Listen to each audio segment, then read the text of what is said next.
Karen from Countyfairgrounds USA, countyfairgrounds.net. Welcome to today's podcast. Hi, this is Karen from County Fairgrounds, and I have Mr. Will Weiner from the XPogo.com team on the site.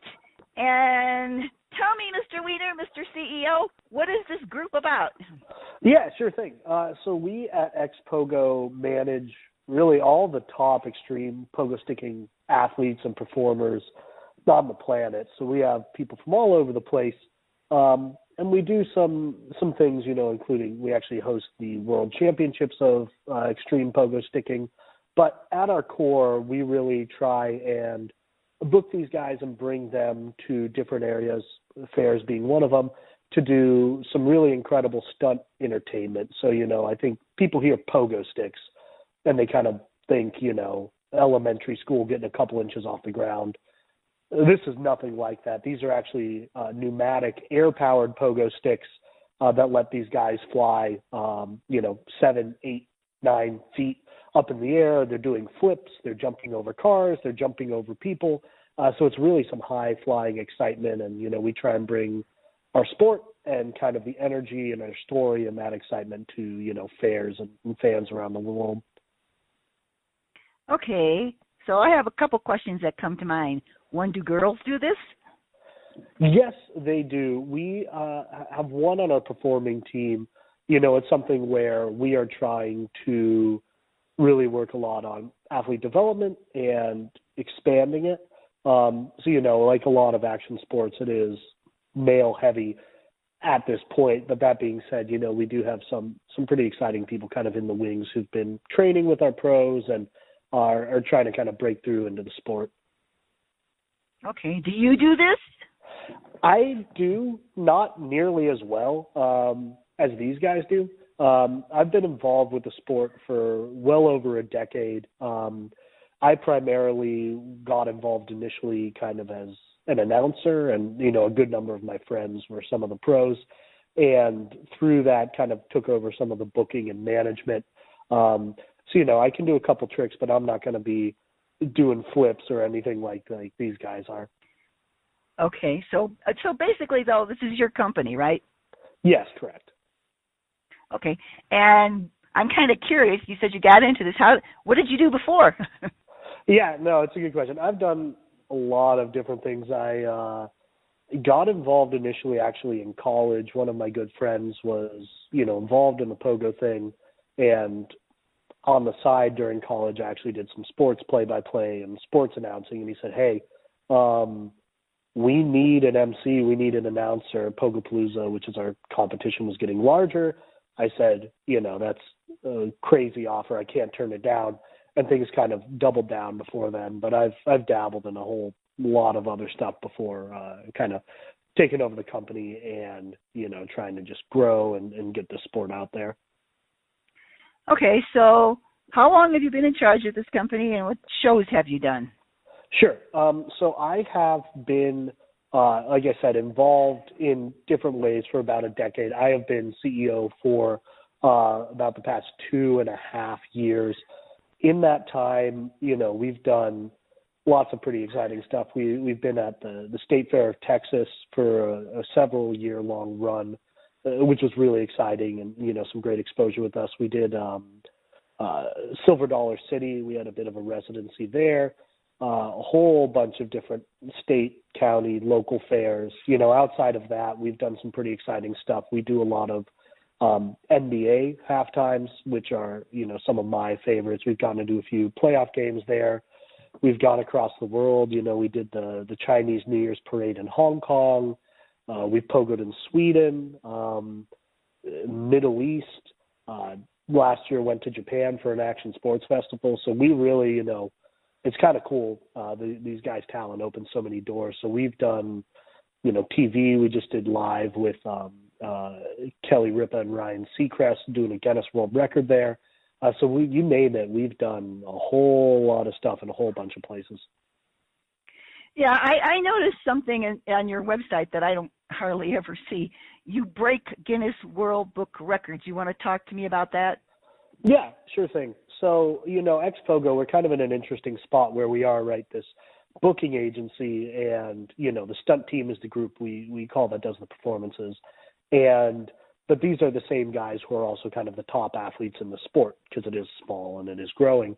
And so beyond being a booking agency, we also manage, like I said, the competitions, and through that, people like to break records. And we've actually built a really close relationship with Guinness where, they have given us essentially the go-ahead to be official adjudicators of Pogo associated records. So, for our appearances or sometimes outside of appearances, we actually kind of will oversee and produce different record attempts. So, some good examples are high jump, which currently stands at about 11 feet 2 inches, highest front flip, most back flips in a row. There's a whole bunch of different record attempts, but because it is kind of the small community, they allow us at Guinness to help kind of produce and oversee these different record attempts. Okay, so you do shows, say, like at county and state fairgrounds. What would a typical show be like? Yeah, sure thing. So really within our show, at the end of the day, we know the main thing is entertaining. And I think we really want to bring something that's, family friendly, fun, exciting. It'll normally go somewhere between 20, 30 minutes. And we kind of like to be able to highlight what this sport is. So, it's showing different types of stunts in terms of the tricks, but it also integrates things like high jump. It integrates some audience interaction. Sometimes we'll have kids come in and bounce on the pogo sticks and see, which kid can go longer. We may actually jump over members of the audience. And so it all kind of builds, showing these different aspects of the sport, and then culminates into what we like to call the flip finale, where the performers are doing full-on backflips and front flips and flips in a row, and multiple flips over obstacles. Sometimes, the fair will provide a car, and kind of the big culmination is we'll do a flip over the car, something like that. So you're going to see a pretty good variety. We have normally a couple performers as well as a MC announcer who's there to kind of help bring the audience along, do some of that audience interaction, keep it light, keep some jokes in there, make sure people are having a good time. Because at the end of the day, we want to share our sport, but we also want people leaving with a smile on their face thinking, wow, I've never seen that. That was so entertaining. Mm-hmm. Mm-hmm. Okay, so are there any particular places that you would like to perform that you have not had the opportunity to yet? Yeah, that's a good question. We've been, I think, most every state. We haven't gotten to Alaska yet. I'd love to get out there. A couple international gigs like that. But really for me, anytime we can go somewhere new is really exciting for us, just because, kind of at the core of what we're doing, we love entertaining, but we also really want as many people as possible to kind of see our sport, learn about what we're doing, hopefully inspire, maybe some of the younger generation to pick up a pogo stick and, try and kind of get involved and get excited. So really for us, anytime we can go somewhere new is kind of exciting, just because we're trying to share, what we're doing with the world. Okay. I'm surprised you don't sell pogo sticks. So where do people get pogo sticks? It's a good question. So we do actually on our website, XPogo.com, there is a section where you can buy pogo sticks. And at fairs, normally we will actually have some coupon cards with us for, if people see the show and they are pretty excited, they can go to our website and get a bit of a discount there. Just kind of given how bulky they are, it is a little tricky to be able to, bring them on site and sell with that. So we ourselves don't manufacture them, but we work with pretty much the top pogo brands in the country and the world. So, Vertigo manufactures the big air ones that we're bouncing on. Those are on our site. But for people who are just getting started, we work with a couple companies, Flybar and NSG, and they make some really good, really affordable kind of kid sticks, which is how a lot of the guys kind of got their start. So it is actually available on our website, but we don't necessarily carry around a whole pogo booth just because the transportation of that gets a little tricky. Okay, so how does, suppose we have some young man that's interested in learning how to do this, how do they do that? Yeah, no, that's a great question. So between there's a couple groups that really do that. I would say if they look on our YouTube, we have a few beginner tutorials. Vertigo does as well. One site I would really recommend, if someone sees it and, young man, young woman, like I said, we work with a lot of kids just trying to get them into the sport. There's a website called allpogo.com, ALLPOGO.com, and they actually have something called the trick list, where they've essentially made an encyclopedia of every pogo trick ever, of which there are hundreds, and they kind of have ranked them in terms of difficulty and say, hey, you should start with this before you do the next thing, get 100 bounces before you bounce with no hands. Then once you bounce with no hands, try, to spin the bar. And they have some really great tutorials there kind of showing the path for people who are getting into the sport, what are the ways to build up on the right skills. So, within a year you can be doing flips and jumping over cars and all that fun stuff. I would imagine that one has to be pretty physically fit to do that. It is, it definitely is kind of a great workout and something, you asked me if I do it, I can't do a flip, but honestly, I'll just get on there and do, 15 minutes of bouncing, and it's great cardio. You're using your core, using your arms, you're using your legs. There's actually an article in the Wall Street Journal a few years back about these air pogos where it was an older gentleman who had really, really bad joints, and pretty much any cardio was too high impact. But because of these pogos use air, it's actually very low impact. So it was really the only thing he could do for cardio to get his heart rate up. So yeah, it is a really great way to get in shape and kind of get fit, work on balance and all of that. These guys doing the 20-minute shows, it's pretty incredible just how much energy is required to do what they're doing. They get in quite good shape. Yeah, I noticed on your website that some of the guys wear helmets. What is the accident rate like? Sure. So, and for shows, we require everyone to wear a helmet.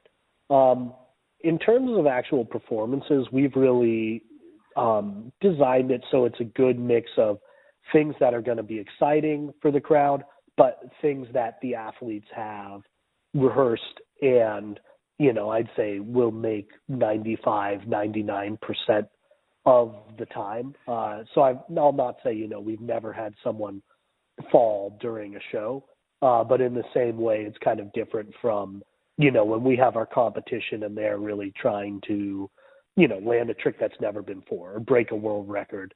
That is when you get a bit more danger there because they're really doing things they've never done before. In terms of the show, we'll maybe have, I don't even know how many hundreds of shows we do in the year. We'll maybe have 2 or 3 instances where someone doesn't quite land it and takes a fall. But it's honestly pretty, one thing when you get to that professional level is you learn how to fall, which is good. So people kind of are, even if they are falling, they're not, getting something particularly gruesome.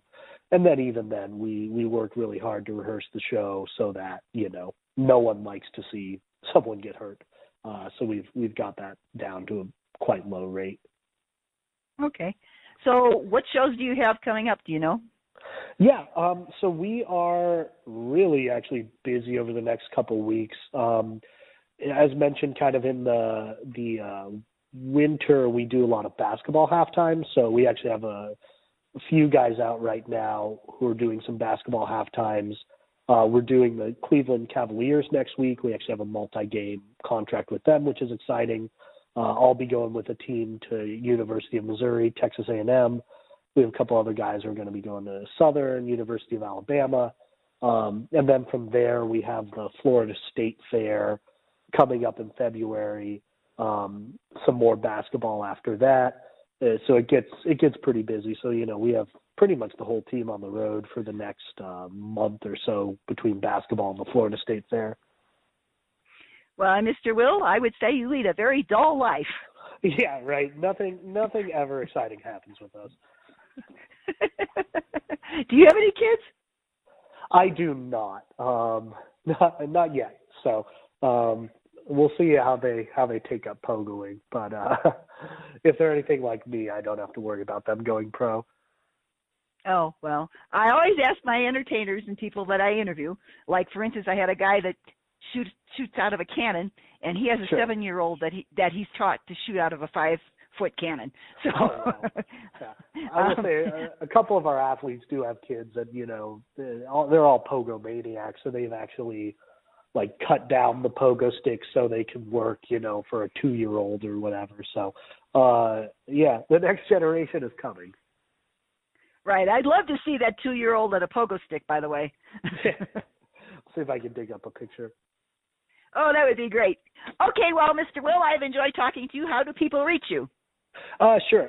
The best way I'd say to get in touch is my email. It is just Will, WILL, @xpogo.com, XPogo. And, just shoot me an email there with any questions or inquiries or anything like that.